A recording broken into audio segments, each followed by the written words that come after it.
نبی اسلام نے فرمایا جو عورت نوحہ کرتی ہے کسی میت کے اوپر اگر بغیر توبہ کے مر گئی تو قیامت والے دن گندک کا لباس اس کے اوپر پہنایا جائے گا. پھر صحیح مسلم کی حدیث ہے میری امت یہ 4 جاہلیت کے کام کبھی نہیں چھوڑے گی. نمبر 1 حسب اور نسب پہ فخر کرنا. نمبر 2 دوسرے کے نسب میں تان کرنا. نمبر 3 ستاروں کے ذریعے فال نکال کے بارش طلب کرنا. اور نمبر 4 نوحے کرنا. نوحے کی ڈیفینیشن یہ ہے کہ چیخو پکار کرتے ہوئے کسی مردے کی تعریف بیان کرنا. اگر کوئی ویسے نوحہ کرے اور چیخو پکار نہ کرے اور ایون نوحے میں رو بھی پڑے, ہم اسے غلط نہیں سمجھتے.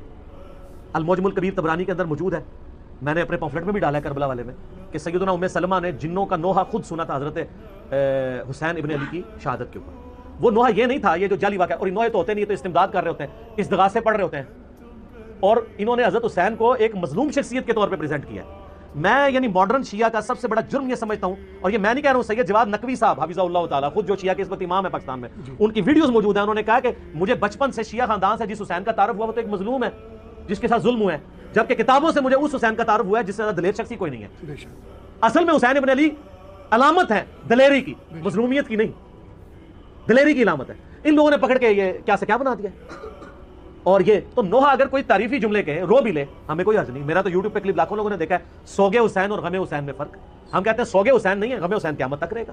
میں نے احادیث سے پیش کی ہیں چیزیں, میں آج اس ٹاپک کی طرف نہیں جاتا. اصل میں ہمیں اختلاف ہے اس ماتم کے ساتھ, اور یہ جو دلائل پکڑ رہے ہیں اس میں کوئی ماتم نہیں عورتوں نے کیا تھا. اور یہ مجھے پتا ہے ایک شیعہ عالم ہے, میں ذاتی طور پر ان کی بہت قدر کرتا ہوں, شہنشاہ نقوی صاحب حافظہ اللہ تعالیٰ. یہ حافظہ اللہ آپ کسی کو بھی دعا دے سکتے ہیں.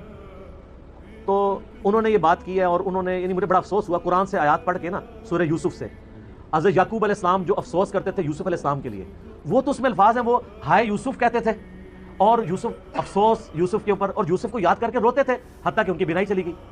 اس کے ساتھ انہوں نے ساتھ خود کہانی جوڑ لی کہ ایک ہاتھ یہاں مارتے تھے ایک یہاں مارتے تھے, تو ہم یہاں مار لیں تو کیا ہے. یہ قرآن کی کس آیت میں لکھا ہوا ہے؟ یعنی یہ آپ کہانی بند کریں, سورہ یوسف کھول کے خود 80 نمبر آیت سے آن ورڈ پڑھ لیں, پارہ نمبر 12 کے اندر, اور مجھے بتائیں کہ کہاں لکھا ہے کہ وہ ماتم کرتے تھے. ہوتا یہی ہے کہ آدھا سچ بڑا خطرناک ہوتا ہے, آدھا تو سچ ہے. سر ہم بھی غم کر رہے ہیں, اور میں تو بہت بڑی بات کرتا ہوں, دنیا کا بڑے سے بڑا شیعہ آ کے مجھ سے اگر محبت اہل بیت ایکسچینج کرنا چاہے نا, تو میں جو اہل بیت کے لیے محبت رکھتا ہوں نا, میں کبھی بھی اس کے ساتھ ایکسچینج نہ کروں. میرے پاس اس سے بڑھ کے ہے, مجھے کسی سرٹیفکیٹ لینے کی ضرورت نہیں. لیکن قرآن و سنت میں تو آپ تعریف نہ کریں, توحید کا جنازہ تو نہ نکالیں, اپنی طرف سے تو چیزیں بیان نہ کریں, نوح میں استغاثے تو نہ کریں, امداد تو نہ مانگیں. اور وہ اس واقعے سے جو سہارا لیتے ہیں قرآن کھول کے خود پڑھ لیں, کوئی ماتم نہیں اس کے اندر لکھا ہوا, خام خواہ نکالتے ہیں. نوحے میں بھی ہمیں صرف اس نوحے سے اختلاف ہے جس میں چیخو پکار کی جائے, آوازیں بلند کی جائے. اگر تعریفی کلمات کوئی کہتا ہے حضرت حسین ابن علی پہ مرثیہ پڑھے, نوحہ پڑھے, ہمیں کوئی اعتراض نہیں ہے. ہم نے خود اپنے شعیب بھائی سے یہاں پڑھوایا تھا, سید نے کربلا میں وعدے نبھا دیے ہیں, تو یہ تو اہل سنت کے یہاں بھی چل رہا ہوتا ہے, ہمیں تو کوئی اعتراض نہیں ہے اس کے اوپر. لیکن واہ ویلا نہ کریں, چیخو پکار نہ کریں, اور اس میں جھوٹی تعریف نہ کریں, سچی تعریف کریں.